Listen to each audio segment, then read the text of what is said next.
Do you struggle with a constant level of stress and anxiety, or just have a hard time relaxing when you really want to? That tells me that you struggle to self-soothe. Self-soothing is a strategy meant to help reset our neurophysiology after a stressful event. You can also call it winding down or decompressing. Essentially, it's just something that helps your nervous system calm down and realize that everything's okay and that you're able to relax physically and mentally. Whether the stress is real or imagined, or one big event or a lot of little events, that stress agitates the body and it needs to be dealt with. Hello, everyone. My name is Tia, and I'm a licensed psychotherapist. I make videos that offer tips on how to improve your relationship with yourself and with other people. So be sure to like, subscribe, and hit that bell notification so you never miss more tips from a therapist. Today, I want to share with you some of my all-time favorite self-soothing techniques. One of my all-time favorite things to do is to channel my inner cat, or sunflower, and just sit in a beautiful sunny spot, close my eyes, and focus on my breath and the warmth of the sun on my skin. Feeling what it's like to breathe a little bit deeper than I normally do, but without trying too hard. And feeling the warmth of the sun, feeling kind of like a hug from nature. If you want to add a little razzle dazzle, hang up some wind chimes to add a dimension of gentle music. If you have a porch or a patio, wind chimes are such a wholesome, lovely addition. If you don't have a porch or a patio, bring your wind chimes to the park. It will be so nice. Think about it. If you went to the park and someone had wind chimes and you got to hear it, wouldn't that be so nice? So pleasant, so wholesome. I really don't think anybody would be mad at you, and I'm pretty sure that it's not illegal. Yeah, I'm pretty sure it's not illegal.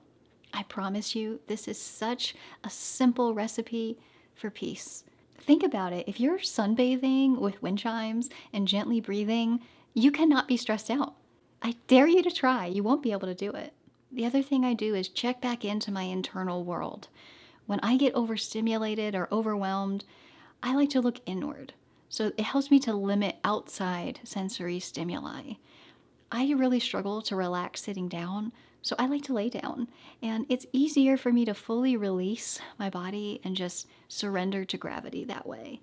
Then I like to close my eyes because so much of my day involves screens and reading. So I like to give them an opportunity to not have to focus on anything. I also wear earplugs to reduce sound. Now, if you live in an apartment complex or a noisy neighborhood or an area where the houses are really close together, you know how loud the world is.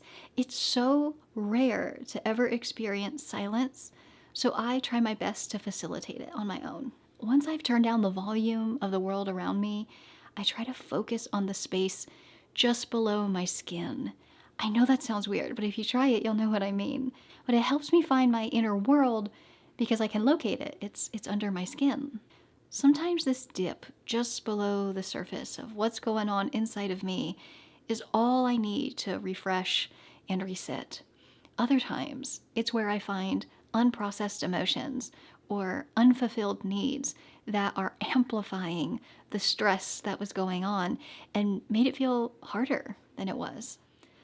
Are you sick of everybody telling you how important it is to exercise? Too bad. I'm doing it again. Stress lives in the body, so it needs to be processed physiologically. I'm not going to go into the science of endorphins and all the health benefits of exercising. That's for another channel. But to me, exercise is how I wring out my emotional sponge. All the stuff that I've had to deal with and soak up and be submerged in, I just get to wring it out. It's how I get out of my head and back into my body. And I'm able to channel that stress into something healthy, productive, and it makes me feel powerful. And I know myself. If I don't work out for more than 2 days in a row, it will negatively my mood and my well-being. I notice that I think less clearly and I feel more negative emotion. That's the built-up stress. The next one might not be for everybody, but if we're having a hard time falling asleep or winding down or just getting sleepy before bed, my husband and I really like to lay down on Shakti mats and Shakti pillows. They are these little mats and pillows covered in these little plastic spikes that are meant to hit the body's acupressure points. It promotes the relieving tension and helps with really good circulation. The spikes don't actually penetrate the skin, But for the first 5 minutes, it's a little uncomfortable. And you have to breathe your way through it and kind of relax into it. But the next 15 or 20 minutes is absolutely incredible.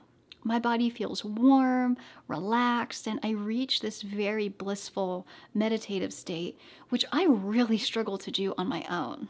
We also like to put a blanket over us and just play some relaxing instrumental music that isn't too distracting or a very chill audiobook.